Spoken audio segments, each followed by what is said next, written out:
Odisseia, por Homero, tradução de Frederico Lourenço, canto 17. Quando surgiu, aquecido desponta, a aurora de róseos dedos, foi então que nos seus pés calçou as belas sandálias Telêmaco, filho amado do divino Ulisses. Pegou na forte lança, bem ajustadas suas mãos, e apressou-se rumo à cidade, assim dizendo ao seu porqueiro: Paizinho, fica sabendo que vou à cidade para me mostrar a minha mãe, pois receio que ela não desista da triste lamentação e do pranto lacrimejante antes que me veja em pessoa. Mas isso te ordeno, leva o pobre estrangeiro até a cidade para que lá mendigue seu sustento. Quem quiser dar-lhe-á uma côndea e de beber, não me posso preocupar com todos os homens, pois tenho os meus sofrimentos. Se o estrangeiro se zangar por isso, pior será para ele, pois prefiro dizer logo a verdade. Respondendo-lhe, assim falou o astucioso Ulisses: Amigo, não tenho grande desejo de aqui permanecer. Ao mendigo é melhor mendigar o seu sustento na cidade do que nos campos. Irá dar-me quem quiser, pois já não tenho idade para ficar numa propriedade e obedecer em tudo às ordens de um capataz. Prossegue teu caminho, este a quem deste a ordem levar-me-á assim que eu tiver me aquecido a lareira e sentido o calor do sol. É que as roupas que visto são farrapos, tenho medo de sucumbir à geada logo pela manhã. É longe, dizei vós, até a cidade. Assim falou, e Telêmaco saiu da propriedade, dando rápidos passos, com os pés enquanto semeava a desgraça dos pretendentes. Quando chegou ao bem construído palácio, guardou a lança, encostando-a contra uma alta coluna e transpondo a soleira de pedra, entrou em casa. A primeira pessoa a vê-lo foi a ama Euricleia, que estava por vê-lo de lã em cima de tronos embutidos. Rompendo em lágrimas, veio logo ter com ele, e em seu redor se reuniram as outras servas do sofredor Ulisses, que enquanto o abraçavam lhe beijavam a cabeça e os ombros. Então saiu dos seus aposentos a sensata Penélope, semelhante a Artemis ou a dourada Afrodite.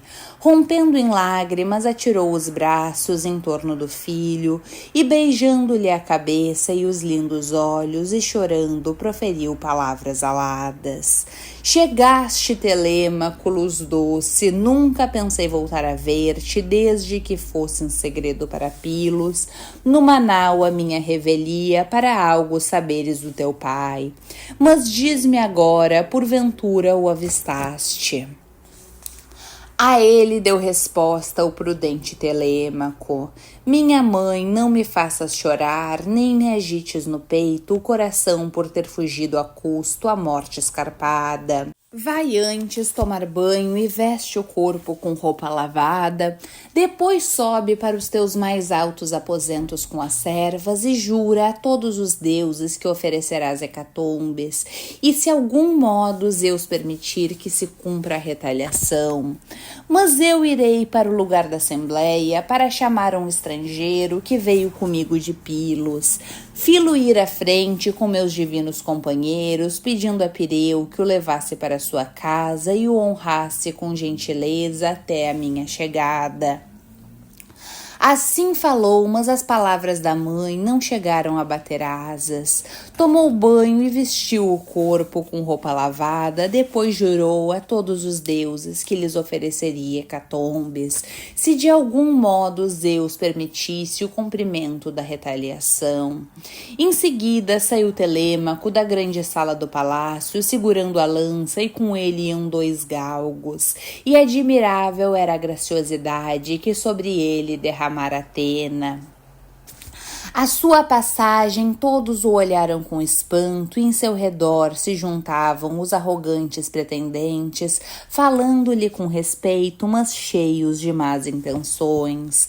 Porém, ele evitou a multidão numerosa, mas lá onde estavam sentados Mentor, Antifo e Aliterces, que desde o princípio eram amigos da casa paterna, aí foi sentar-se. E eles o interrogaram sobre tudo. A ele se juntou então Pireu, famoso pela sua lança, trazendo até a ágora o estrangeiro através da cidade. Telêmaco não permaneceu longe de seu hóspede, mas foi ter com ele, e assim lhe falou Pireu: Telêmaco, manda depressa as servas à minha casa, para que eu possa devolver os presentes que te ofereceu Menelau. A ele deu resposta Telêmaco: Pireu, nós não sabemos como as coisas se passarão, se no meu palácio os arrogantes pretendentes me matarem às escondidas para dividirem os bens paternos. Eu preferia que tu ficasse com os presentes em vez de um deles. Mas se eu semear para eles as sementes da morte do destino, poderás então trazê-los, rejubilando ao teu amigo rejubilante. Assim dizendo, levou para casa o estrangeiro muito sofredor. Quando chegaram ao palácio bem construído, depuseram as capas em assentos e tronos e foram para as polidas banheiras, onde tomaram banho. Depois que as servas os banharam e ungiram com azeite, atiraram-lhes por cima do corpo capas de lã e túnicas.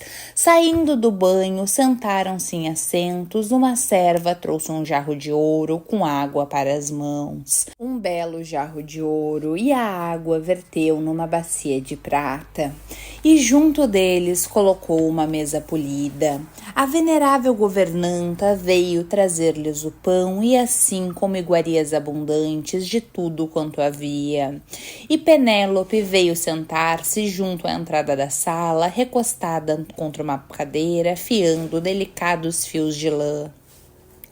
Eles lançaram mãos às iguarias que tinham à sua frente. Depois que afastaram o desejo de comida e bebida, foi assim que lhes começou a falar a sensata Penélope: Telêmaco, irei agora para o meu alto aposento para repousar na minha cama, que se tornou um leito de pranto.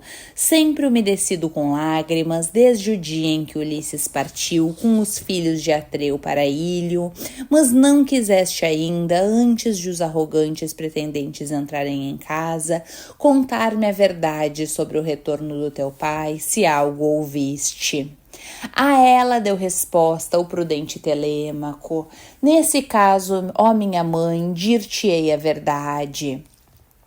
Fomos a Pilos visitar Nestor, pastor das hostes, que me recebeu no seu alto palácio e gentilmente me estimou, tal como se fosse um pai que acolhe o filho, acabado de chegar de terras estrangeiras.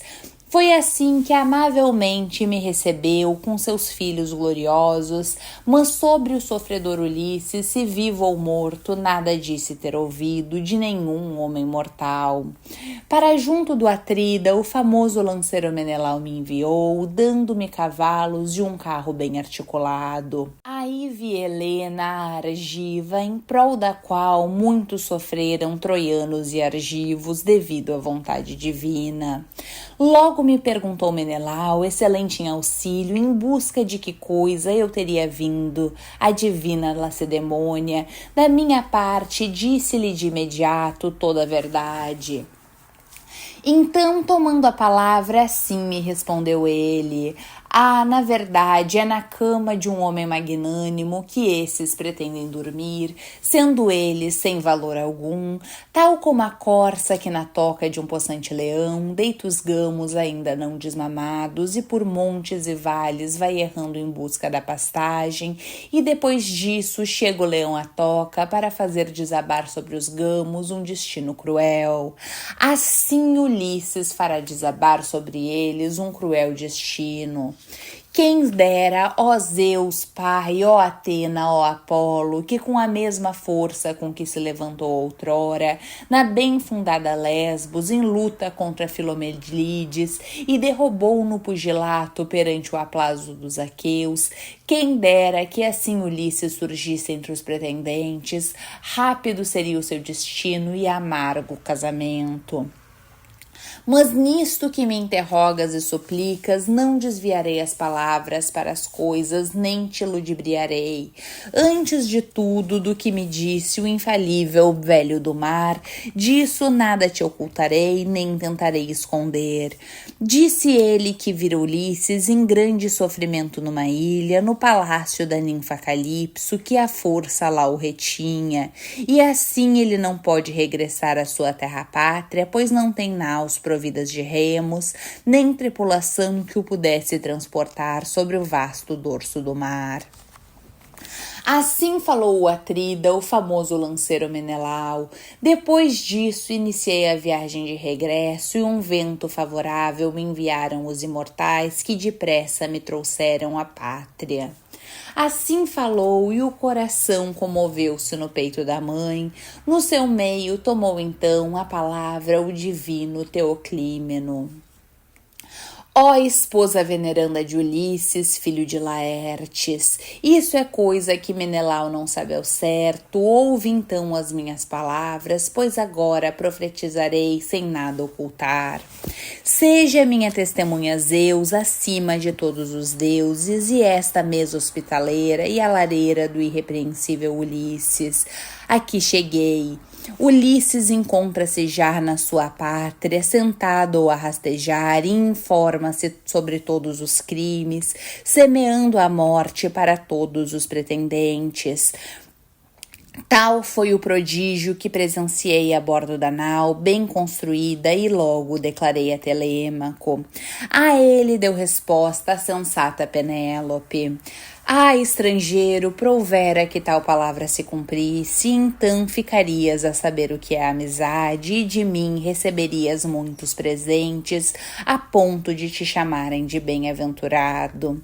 Assim falaram entre si, dizendo essas coisas, os pretendentes estavam à frente do palácio de Ulisses, deleitando-se com o lançamento do disco e o arremesso dos dardos. Em local aplanado, cheio de insolência, como era seu costume, mas quando chegou a hora de jantar e de todos os lados regressavam do campo os rebanhos trazidos por aqueles que tinham essa tarefa, então disse Medon que dentre os arautos era o que mais lhe agradava e estava sempre presente nas suas festas.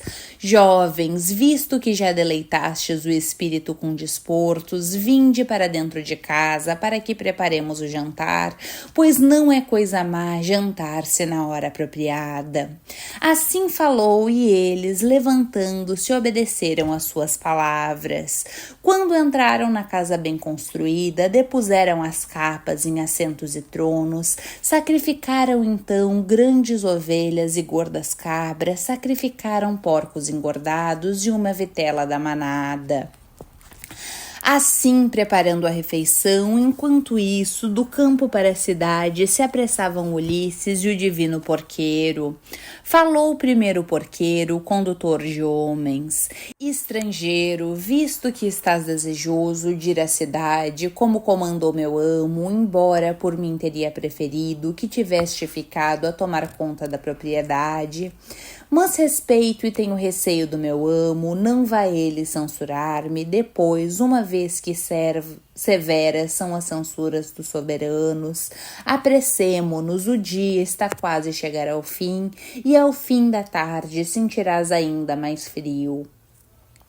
Respondeu-lhe, assim falou o astucioso Ulisses: compreendo o alcance do que dizes, falas a bom entendedor.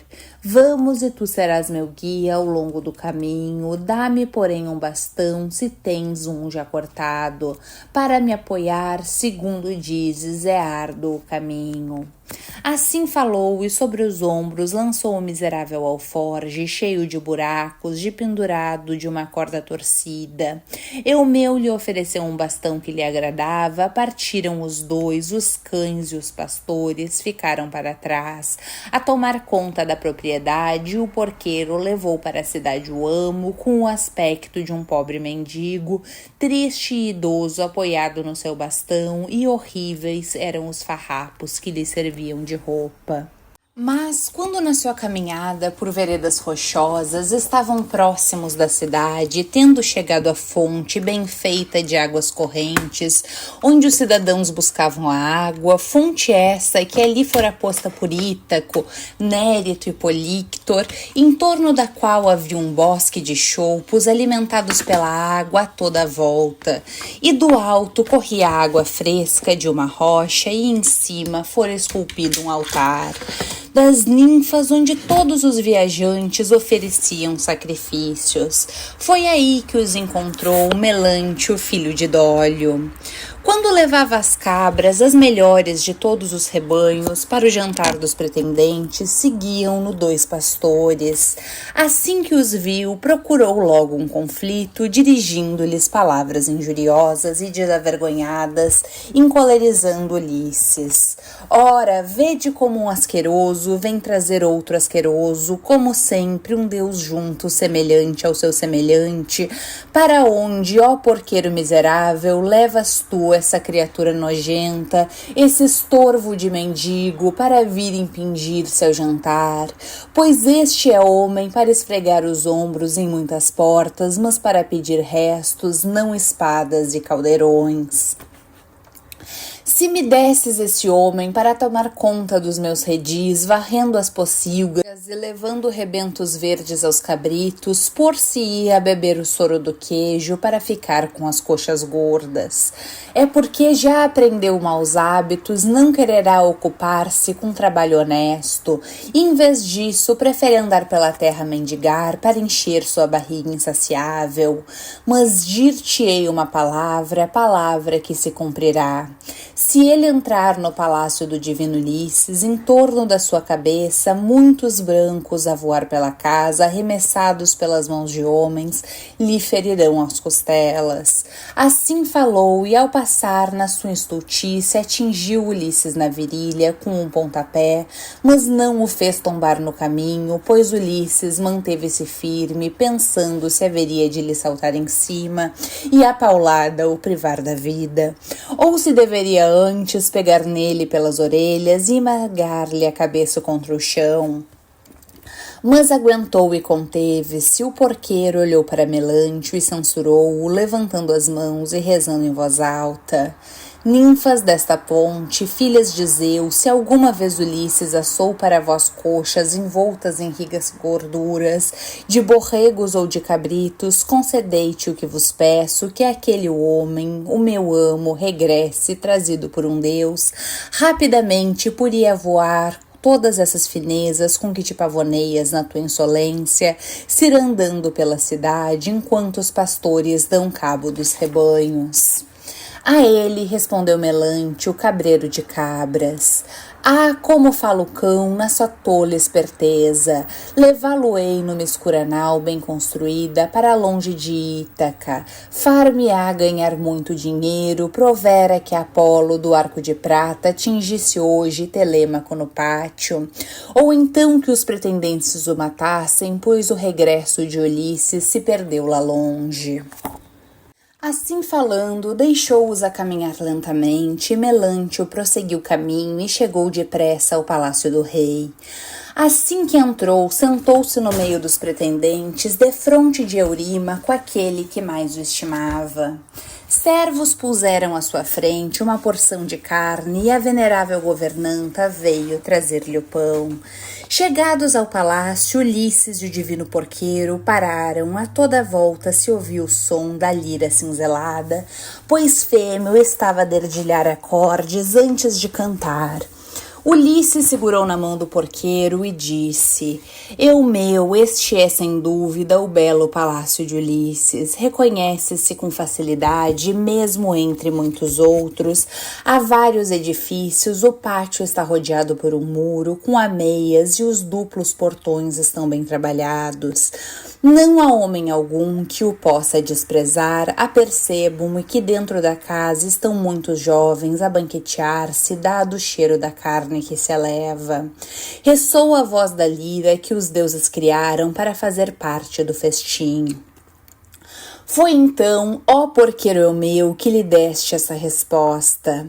Facilmente percebeste, pois em todas as coisas és de rápido entendimento. Mas pensemos como as coisas correrão.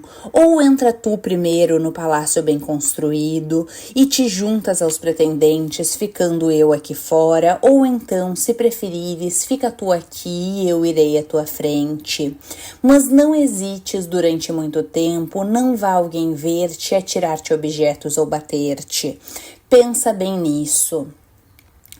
Respondendo-lhe, assim falou o sofredor e divino Ulisses: compreendo o alcance do que dizes, falas a bom entendedor, mas vai tu à frente e eu ficarei para trás aqui nesse lugar. Estou habituado a levar pancada e a apanhar com coisas em cima. O meu coração aguenta, pois muito já sofri no mar e na guerra, que isso agora se junte ao que já aguentei. Um estômago cheio de fome é que nenhum homem pode esconder, coisa terrível que muitos males traz aos mortais. É por causa da fome que as naus de belos bancos são lançadas no mar nunca cultivado, trazendo flagelos a pobres desgraçados. Assim falaram entre si, dizendo essas coisas, e um cão que ali jazia arrebitou as orelhas. Era Argos, o cão do infeliz Ulisses, o cão que ele próprio criara, mas nunca dele tirou proveito, pois antes disso partiu para a sagrada Ílio. Em dias passados, os mancebos tinham levado o cão à caça, para perseguir cabras selvagens, veados e lebres, mas agora jazia e ninguém lhe ligava, pois o dono estava ausente. Jazia no esterco de mulas e bois que se amontoava junto às portas, até que os servos de Ulisses o levassem como estrume para o campo.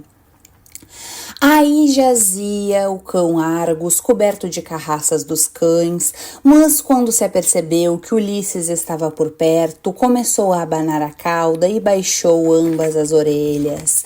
Só que já não tinha força para se aproximar do dono, então Ulisses olhou para o lado e limpou uma lágrima, escondeu-a discretamente de Eumeu, assim lhe disse: Eumeu, que coisa estranha que esse cão esteja aqui no esterco, pois é um lindo cão, embora eu não consiga perceber ao certo se tem rapidez que condiga com o seu belo aspecto, ou se será apenas um daqueles cães que aparecem às mesas que os príncipes alimentam somente pela sua figura. Foi então, ó porqueiro Eumeu, que lhe deste essa resposta. É, na verdade, o cão de um homem que morreu. Se ele tivesse o aspecto e as capacidades que tinha quando deixou Ulisses ao partir para a Troia, admirar-te-ias logo com a sua rapidez e a sua força. Não havia animal no bosque que ele perseguisse, que dele conseguisse fugir, e de faro era também excelente, mas agora está nessa desgraça. O dono morreu longe e as mulheres indiferentes não lhe dão quaisquer cuidados, pois os servos, quando os amos não lhes dão ordem, não querem fazer o trabalho como deve ser. Zeus, que vê ao longe, retira ao homem metade do seu valor quando chega para ele o dia da sua escravização. Assim dizendo, entrou no palácio bem construído e logo foi juntar-se na sala os orgulhosos pretendentes. Mas Argos foi tomado pelo negro destino da morte depois que viu Ulisses ao fim de 20 anos. Foi o divino Telêmaco o primeiro a ver o porqueiro quando entrou no palácio e rapidamente, com um aceno, o chamou para si. Eumeu procurou em volta e pegou num banco para se sentar. O banco onde se sentava, que entrinchava muitas carnes para os pretendentes que se banqueteavam no palácio. Pegou, pois, no banco e colocou-o junto à mesa de Telêmaco, e aí se sentou o porqueiro. O escudeiro pôs-lhe à frente um prato de carne e para ele tirou o pão do cesto. Logo a seguir a Eumeu entrou Ulisses no palácio com o aspecto de um pobre mendigo, triste e idoso, apoiado no seu bastão, e horríveis eram os farrapos que lhe serviam de roupa. Sentou-se na soleira de freixo ao lado de dentro da porta, reclinado contra a ombreira de cipreste que outrora um carpinteiro polira com a perícia e endireitara com um fio. Então Telêmaco chamou a si o porqueiro e falou-lhe, tirando do cesto um lindo pão inteiro e toda a carne que conseguia segurar com as suas mãos. Dá essas coisas ao estrangeiro e diz-lhe que deverá pedir esmola a todos os pretendentes um a um. A vergonha não é boa companheira do homem precisado.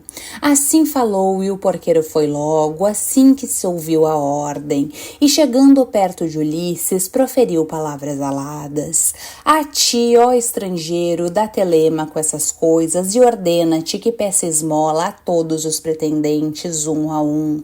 Diz que a vergonha não é boa companheira do homem precisado.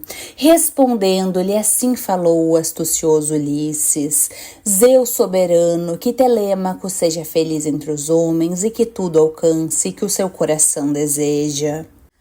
Assim dizendo, recebeu a comida com ambas as mãos e colocou aos seus pés no alforje miserável. Comeu enquanto Aedo cantava no palácio, mas depois de ter jantado e depois de o Aedo ter terminado seu canto, surgiu entre os pretendentes um grande alarido e Atena chegou perto de Ulisses, filho de Laertes, e incitou-o a imiscuir-se entre os pretendentes para pedir bocados de pão, pelo que verias quais eram justos e quais não o eram. Mas mesmo que fossem, ela não salvaria nenhum da sua desgraça. Ulisses começou pelo lado direito a pedir pão a cada um, estendendo a todos as mãos, como se fosse havia muito mendigo. Eles compadeceram-se e deram-lhe qualquer coisa, surpreendidos, perguntando uns aos outros quem seria e de onde viria aquele homem. Para eles falou então Melante, o cabreiro de cabras: Escutai-me, ó pretendentes da excelsa rainha, a respeito desse estrangeiro. Já antes o tinha visto, foi o porqueiro que aqui o trouxe, mas sobre o homem nada sei, nem sei de onde diz ser originário. Assim falou Iantino, repreendeu o porqueiro, dizendo: Ó porqueiro bem conhecido, por que trouxeste até a cidade esse homem? Não temos nós vagabundos que cheguem, mendigos importunos que nos estragam os festins? Ou queixas-te de que há aqui homens a devorar o sustento do teu soberano, para depois trazeres ainda mais este? Foi então, ó porqueiro eu meu, que lhe deste essa resposta: Antino, apesar de seres nobres, não são belas as tuas palavras. Quem é que vai ele próprio chamar outro, um estrangeiro de outra terra, a não ser que se trate de um demiurgo, um vidente, um médico, um carpinteiro de madeira ou um aedo divino, que com os seus cantos nos deleita? Esses homens são sempre convidados na terra ilimitada, agora um mendigo ninguém convidaria como despesa para si próprio. Mas tu, de todos os pretendentes, é sempre ríspido com os servos de Ulisses, sobretudo comigo, mas eu não me importo, enquanto no palácio viverem a sensata Penélope e o divino Telêmaco. A ele deu resposta o prudente Telêmaco: Fica calado, não gaste as palavras a responder àquele homem. Antino tem esse mau costume de provocar sempre conflitos com suas palavras displicentes, incitando outros a fazer o mesmo. Em seguida, dirigiu a Antino palavras aladas: Antino, tão amável para comigo, como pai para filho, visto que me mandas escorraçar o estrangeiro do palácio com palavras agressivas. Que Deus nunca permita tal coisa. Tira tu qualquer coisa para lhe dares, não regateio-te, ordeno-te. E não te preocupes com a minha mãe, nem com nenhum dos servos que estão no palácio do divino Ulisses. Só que não é esse o pensamento que tens no feito. Preferes comer como um álvare a dar de comer a quem não tem. Falando-lhe, deu Antino a seguinte resposta: Telêmaco, excelso orador, inquebrantável em coragem, que coisa foste dizer? Se todos os pretendentes lhe derem o que darei, durante 3 meses manter-se-á longe da casa. E enquanto falava, agarrou no banco que estava debaixo da mesa, no qual costumava descansar os belos pés quando comia, porém todos os outros deram qualquer coisa, enchendo o alforje com pão e pedaços de carne. E Ulisses estava prestes a dirigir-se de novo à soleira, sem ter tido de pagar o que provara dos aqueus, quando se postou junto de Antino e assim lhe disse: Amigo, dá-me qualquer coisa, pois aos meus olhos não pareces o mais vil dos aqueus, mas o mais nobre, tem aspecto de rei. Por isso, mais do que os outros, deve dar-me uma porção melhor de comida, e eu celebrar-te-ei pela terra ilimitada. Também eu vivi outrora entre os homens, em casa própria, homem rico, em casa abastada, e muito dei eu a viadantes, fossem eles quem fossem. Cada um com a sua necessidade. Servos também tinha eu, em grande número, e todas as coisas em abundância, com que se vive bem e se é considerado rico. Mas Euscrônida estilhaçou tudo, assim lhe aprouve.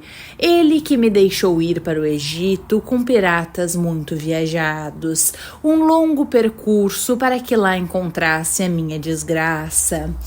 Lá no rio egípcio fundiamos as naus recurvas, ali ordenei aos fiéis companheiros que ficassem nas naus e que as naus guardassem. Aos espias mandei que subissem até as atalaias, mas os companheiros, cedendo à insolência e levados pela sua força, devastaram os belos campos dos egípcios, levando as mulheres e as crianças ainda pequenas e matando os homens. Depressa chegou a notícia à cidade. Ao nascer do dia, acudindo aos gritos, vieram e toda a planície se encheu de infantaria, de cavalos e do choque do bronze. Mas Zeus, que arremessa o trovão, lançou contra os companheiros um pânico vil e nenhum foi capaz de enfrentar o inimigo, pois de todos os lados nos cercava a desgraça. Em seguida, muitos de nós eles mataram com o bronze afiado e outros levaram vivos para a cidade para trabalharem à força. A mim deram-me a um estrangeiro que com ele se encontrou para me levar para Chipre. Era Admétor, filho de Iaso, rei de Chipre. É daí que agora venho sofrendo muitas agruras. Então respondeu-lhe Antino com estas palavras: Mas Deus te trouxe aqui como flagelo para estragar a festa? Afasta-te para ali, para o meio da sala, para longe da minha mesa, ou depressas irás parar a um Egito, a um Chipre bem amargos. Na verdade, és um mendigo atrevido e desavergonhado, chegas aos pés de cada um a pedir, e eles dão-te tudo de mãos largas, pois não há constrangimento nem escrúpulo quando se trata de oferecer o que é de outro, quando à frente de cada um há comida em abundância. Recuando um pouco, lhe disse então o astucioso Ulisses: não condiz a tua inteligência com a tua beleza. Do que é teu, nenhum grão de sal darias a um suplicante, tu que agora estás sentado à mesa de outrem, nem um pouco de pão me quisestes dar quando à tua frente tens tanta comida. Assim falou, e Antino colorizou-se ainda mais no coração, fitou-o com sobrolho carregado e disse palavras aladas: Agora é que não atravessarás em segurança a sala para saíres, tu que te atreves a lançar injúrias. Assim dizendo, agarrou no banco e atirou-o contra o ombro direito de Ulisses, contra a omoplata. Mas Ulisses manteve-se firme como uma rocha, não o fez vacilar o arremesso de Antino. Abandonou a cabeça em silêncio, fundos e tenebrosos eram os seus pensamentos. Voltou à soleira onde se sentou e pousou o alforje bem fornecido. Depois disse assim aos pretendentes: Ouvi-me agora, ó pretendentes da famigerada rainha. Direi aquilo que o coração no peito me impele a dizer. Não causa dor ao espírito, nem é vergonha alguma quando um homem é ferido em combate pela defesa de sua propriedade, quer se trate de bois ou de brancas ovelhas, mas Antino bateu-me por causa da minha pobre barriga. Coisa terrível que aos homens traz muita desgraça. Mas seus mendigos assistem os deuses e fúrias vingadoras, que sobre Antino se abata o termo da morte antes de se casar. A ele deu resposta Antino, filho de Eupites. Come em silêncio, estrangeiro, aí sentado, ou vai-te embora. Esses jovens ainda te arrastam através da casa por causa do que dizes, pelos braços ou pelos pés, e depois esfolar-te-ão o corpo todo. Assim falou, mas muito indignados ficaram todos os outros. Era desses modos que um dos mancebos orgulhosos lhe falava. Antino, fizeste mal em bater no infeliz viandante, insensato, e se ele na verdade é um dos deuses do céu? Pois os deuses, assemelhando-se a estranhos de terras estrangeiras, sob todas as formas visitam as cidades para verem a insolência e a justiça dos homens. Assim falavam os pretendentes, mas Antino não ligou, porém Telêmaco sentia no coração uma dor enorme, porque bateram no pai, embora não permitisse que nenhuma lágrima lhe caísse das pálpebras até o chão. Abanou a cabeça em silêncio, fundos e tenebrosos eram seus pensamentos. E Penélope, quando ouviu que alguém fora acredido na sala, disse no meio de suas servas, que também seja Antino atingido por Apolo do arco famoso. E Eurínome, uma governanta, respondeu-lhe assim: Oxalá se cumprissem todas as nossas preces, nenhum deles chegaria a ver a aurora de belo trono. A ela deu resposta a sensata Penélope: Ama, todos eles são odiosos e maus são os seus planos, mas mais do que os outros, Antino é igual à escura morte. Um pobre estrangeiro arrasta-se pela casa a pedir esmolas, pois é a necessidade que tal o obriga. Todos lhe dão qualquer coisa para encher o alforje, mas Antino atira-lhe um banco contra o ombro. Assim falou Penélope entre suas servas, sentada no tálamo. Enquanto isso, jantava o divino Ulisses, Penélope mandou chamar o divino porqueiro e disse: Vai, divino é o meu, e diz ao estrangeiro que vem até aqui, para que o cumprimente e lhe pergunte se porventura sobre o sofredor Ulisses alguma coisa ouviu dizer. Ou se o viu com os olhos, parece ter viajado muito. Foi então, ó porqueiro meu, que lhe deste essa resposta. Quem me dera, ó rainha, que os aqueus se calassem, as coisas que ele diz enfeitiçará o teu querido coração. Há 3 noites que ele está comigo, 3 dias passou comigo no casebre, pois foi no primeiro para junto de mim que chegou quando fugiu da nau. Mas não contou ainda as dores todas. Ouvi-lo é olhar para um aedo que para os mortais canta palavras cheias de saudade que os deuses lhe ensinaram. E todos desejam ardentemente ouvi-lo cada vez que canta. Assim o estrangeiro me enfeitiçou, sentando no meu casebre. Diz que há muito tempo é amigo de família de Ulisses, habitante de Creta, de onde é originária a raça de Minos.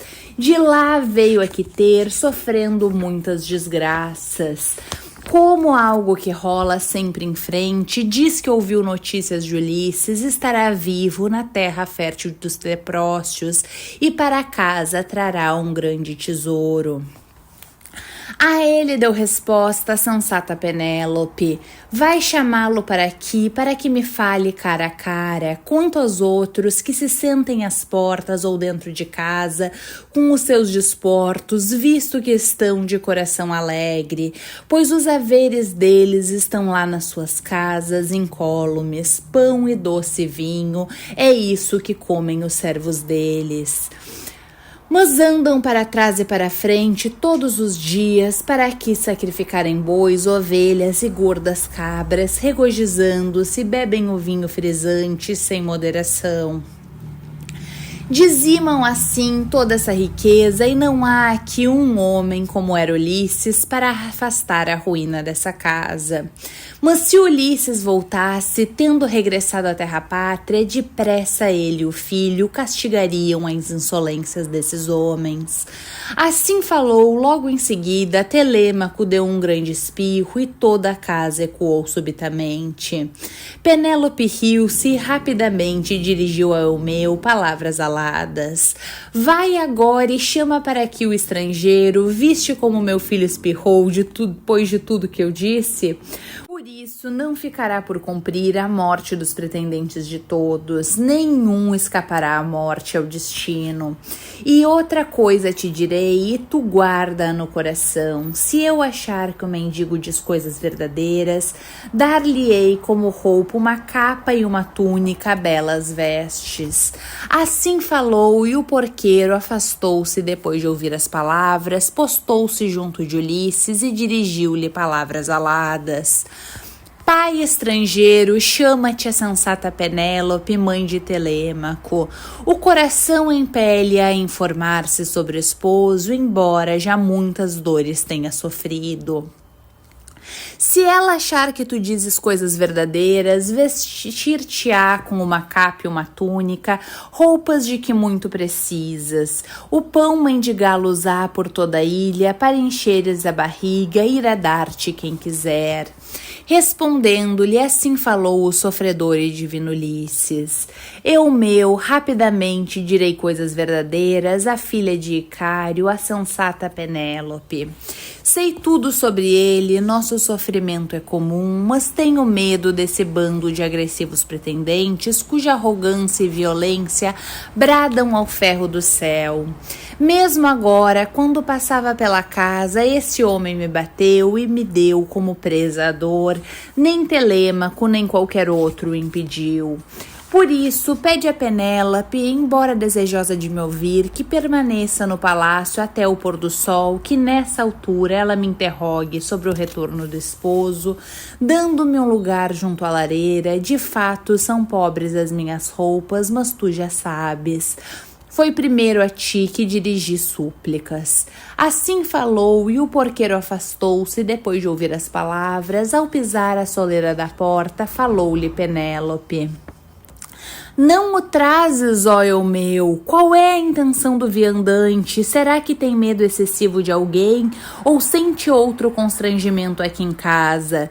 Mendigo tímido é mau mendigo. Foi então, ó porqueiro Eumeu, que lhe deste essa resposta. Ele sabe medir as palavras, com isso qualquer um concordaria. É sua intenção evitar as desconsiderações de homens insolentes, mas manda dizer para tu esperares pelo pôr do sol, e a ti, ó rainha, fica muito melhor falares com o homem sozinha, para que seja só tu a ouvir as suas palavras. A ele deu resposta a sensata Penélope. Não é irrefletido o estrangeiro. Projeta bem como as coisas se poderiam passar. Na verdade, não há homens mortais mais capazes do que esses de praticar insolências na sua loucura. Assim falou Penélope, o porqueiro voltou para junto dos pretendentes, depois de ter explicado tudo, rapidamente dirigiu a Telêmaco palavras aladas, aproximando dele a cabeça para que os outros não ouvissem.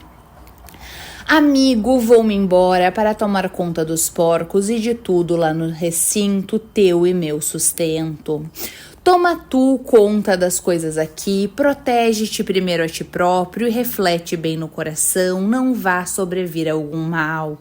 Muitos desses aqueus têm más intenções, que Zeus os destrua antes de que nos prejudiquem. A ele deu resposta o prudente Telêmaco. Assim será, paizinho, vai depois de teres jantado, volta de manhã com belos animais para o sacrifício. As coisas aqui serão de preocupação minha e dos imortais. Assim falou, e o porqueiro voltou a sentar-se no assento polido.